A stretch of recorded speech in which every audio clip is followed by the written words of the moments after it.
வணக்கம். உங்கள் அபிமான அனந்தலை வாழ் ஜோதிடர் வேலாயுதத்தில் நன்றி கலந்த வணக்கத்தை தெரிவிச்சுக்கிறேன். இந்த 2/6/2026 அன்று நடைபெறுகின்ற குரு பெயர்ச்சி எந்த ராசிக்கு யோகத்தையும் இந்த திருமணம், செல்வம், குழந்தை என்று சொல்லக்கூடிய அமைப்பெல்லாம் தரப்போகுது. ஒரு பெரிய பதவி, வேலையில பெரிய உயர்வு, இதெல்லாம் யாரா பெறப்படுறாங்கன்னா முதல்ல வருகின்ற அமைப்பு இந்த மிதுன ராசிகாரங்க அமைக்க போறாங்க.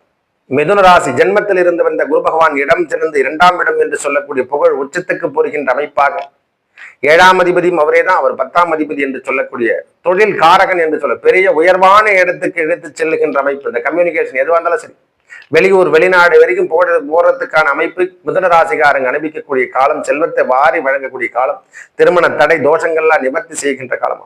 அடுத்ததாக கடகராசிகாரங்க உயர்வினை தருகின்ற அமைப்பு. ஐயா, பெரிய மைனஸ் பாயிண்ட் வந்து வெளியே வர்றது அவங்க தாங்க.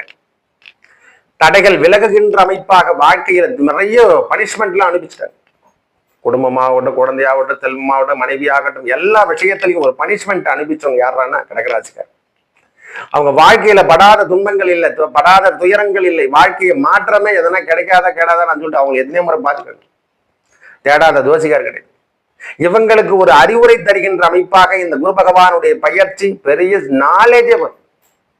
பெரிய உயர்வான இடத்துக்கு இதுவரை தேடி போயிட்டேன், எல்லாத்துக்கும் தேடி தேடி பார்த்தேன், கிடைக்கல. இனிமேல் நம்மளை தேடி வருகின்ற அமைப்பு, செல்வம், வீடு, குழந்தை, என்னென்ன விஷயம், திருமண தடை தோஷங்கள் எல்லாத்தையும் நிவர்த்தி செய்து நம் வாழ்க்கையில் ஒரு முற்றுப்புள்ளி சார்ந்த விஷயத்தை ஒரு 2026க்கு அப்புறம் நடந்த நிகழ்ச்சி எங்க மறக்க முடியாதுங்க அதெல்லாம் அப்படின்னு சொல்ற மாதிரி வேற லெவலுங்க அப்படின்ற மாதிரி ஒரு தோரணையோடு பேசுகின்ற அமைப்பு புள்ளி, அதாவது எப்படி சொன்னா முத்திரை பதிக்கின்ற காலமா மாறப்போகுது. அடுத்ததாக நம்மளுக்கு இந்த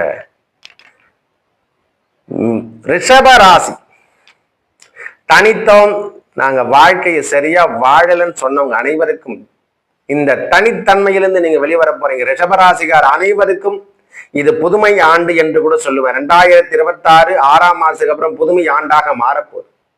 செல்வங்களை வாரி வழங்க போது என்னென்ன விஷயத்தில் தடை ஏற்பட்டதோ அதெல்லாம் மொத்தமே சரிபடும். ஐயா, எனக்கு குழந்தை இல்லை, என் குழந்தைக்கு குழந்தை இல்லை, பேரம் பேத்தி எடுக்கல, என்னென்ன விஷயத்தில் எனக்கு இல்லாம இருக்கு. ஐயா, வீடு இல்லை, வண்டி இல்லை, வாகனம் இல்லை, என்னென்ன விஷயத்தில் செல்வங்கள் இல்லை, எவ்வளவோ போராடி பார்த்து நான் இன்னைக்கு வரைக்கும் முன்னுக்கு வர முடியல. யார் யார் செய்த புண்ணியமோ பாவமோ நான் இன்னைக்கு வரைக்கும் கஷ்டப்பட்டேன்னு சொன்ன ரிஷபராசிகார் அனைவருக்கும் நோய் நொடி விலக போது, துன்பத்திலிருந்து விடுதலை பெற போறாங்க. பெரிய லெவல்ல வர்றதுக்கான ஒரு அமைப்பு இந்த பகவானுடைய அமைப்பு. குரு பயிற்சி உங்களுக்கு சாதகத்தை தரும், செல்வத்தை வாரி வழங்கும், நல்லதே நடக்கும். நன்றி, வணக்கம்.